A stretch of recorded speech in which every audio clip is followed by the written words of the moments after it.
ನಿಮಿಷದಲ್ಲಿ ಆರೋಗ್ಯ ನಿಮ್ಮ ನಿಸರ್ಗ ಮನೆ ಶಿರಸಿ ಯೂಟ್ಯೂಬ್ ಚಾನಲ್ನಲ್ಲಿ.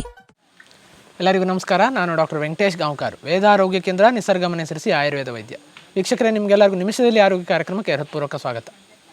ಉಸಿರಾಟದ ತೊಂದರೆ, ಅಸ್ತಮ ಅಥವಾ ಬ್ರಾಂಕೈಟಿಸ್, ಅಲರ್ಜಿ ಯಾವುದೇ ಸಂದರ್ಭದಲ್ಲಿ ಉಸಿರಾಟದ ತೊಂದರೆ ಅಂತ ನಿಮ್ಗೆ ಅನಿಸಿದಾಗ ನೀವು ಸ್ಟೀಮನ್ನು ತೆಗೆದುಕೊಳ್ಬೇಕು ಅನ್ನೋಂಥದ್ದನ್ನು ನಾನು ನಮ್ಮ ವಿಡಿಯೋದಲ್ಲಿ ಹೇಳಿದ್ದೇವೆ.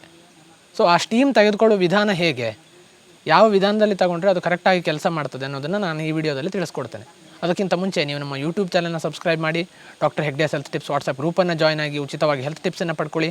ಉಚಿತ ಆನ್ಲೈನ್ ಸಂದರ್ಶನಕ್ಕಾಗಿ ಬರ್ತಾ ಇರುವಂಥ ನಂಬರ್ಗಳಿಗೆ ಮಿಸ್ ಕಾಲನ್ನು ನೀಡಿ. ಹೌದು, ಅಸ್ತಮ, ಬ್ರಾಂಕೈಟಿಸ್ ಮುಂತಾದ ಯಾವುದೇ ಉಸಿರಾಟ ಸಂಬಂಧಿ ಸಮಸ್ಯೆಗಳಲ್ಲಿ ಸ್ಟೀಮ್ ಬಾತನ್ನು ಮಾಡಬೇಕು ಅಂತ, ಅಂದರೆ ಮುಖಕ್ಕೆ ಬಿಸಿ ನೀರಿನ ಉಗಿಯನ್ನು ತೆಗೆದುಕೊಳ್ಬೇಕು ಅಂತ. ಸೊ ನೀವು ಎರಡು ವಿಧಾನದಲ್ಲಿ ಮಾಡ್ಬೋದು. ಮೊದಲನೇದಾಗಿ ಬಿಸಿ ನೀರನ್ನು ಪಾತ್ರೆಯಲ್ಲಿ, ಅಂದರೆ ಒಂದು ಪಾತ್ರೆಯಲ್ಲಿ ಬಿಸಿ ನೀರನ್ನು ಇಟ್ಕೊಂಡು ಅದನ್ನು ನೀವು ಮುಖ ಒಡ್ಡಿ ಅದನ್ನು ಮೂಗಿನಿಂದ ತೆಗೆದುಕೊಂಡು ಆ ಸ್ಟೀಮನ್ನು ಬಾಯಿಯಿಂದ ಬಿಡಬೇಕು.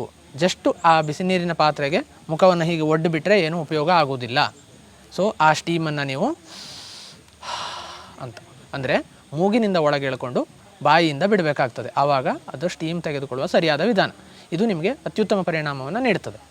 ಅಥವಾ ಇಲೆಕ್ಟ್ರಾನಿಕ್ ಸ್ಟೀಮರ್ ಸಿಗ್ತದೆ. ಇಲೆಕ್ಟ್ರಾನಿಕ್ ಸ್ಟೀಮರ್ಗೂ ಕೂಡ ನೀವು ಇದೇ ರೀತಿಯಲ್ಲಿ ಮೂಗಿನಿಂದ ತೆಗೆದುಕೊಂಡು ಬಾಯಿಯಿಂದ ಬಿಡುವಂಥ ವಿಧಾನದಲ್ಲಿ ಸ್ಟೀಮನ್ನು ಮಾಡಬೇಕು. ಅದಕ್ಕೆ ನೀವು ನೀಲಗಿರಿ ತೈಲವನ್ನಾಗಲಿ ಅಥವಾ ಜಜ್ಜಿದ ತುಳಸಿ ಎಲೆಗಳನ್ನಾಗಲಿ ಯಾವುದನ್ನಾದರೂ ಬಳಸಬಹುದು. ಸೊ ಇದನ್ನು ನೀವು ಖಂಡಿತವಾಗಿ ಈ ಕರೆಕ್ಟಾದ ವಿಧಾನದಲ್ಲಿ ಮಾಡಿ, ಆವಾಗ ನಿಮಗೆ ಒಳ್ಳೆಯ ಫಲಿತಾಂಶ ಬರಲಿದೆ ಅಂತ ಹೇಳ್ತಾ ಈ ವಿಡಿಯೋವನ್ನು ಕೂಡ ನಿಮ್ಮ ಸ್ನೇಹಿತರೊಂದಿಗೆ ಶೇರ್ ಮಾಡ್ಕೊಳ್ಳಿ ಅಂತ ಕೇಳ್ಕೊಳ್ತಾ ಧನ್ಯವಾದಗಳು.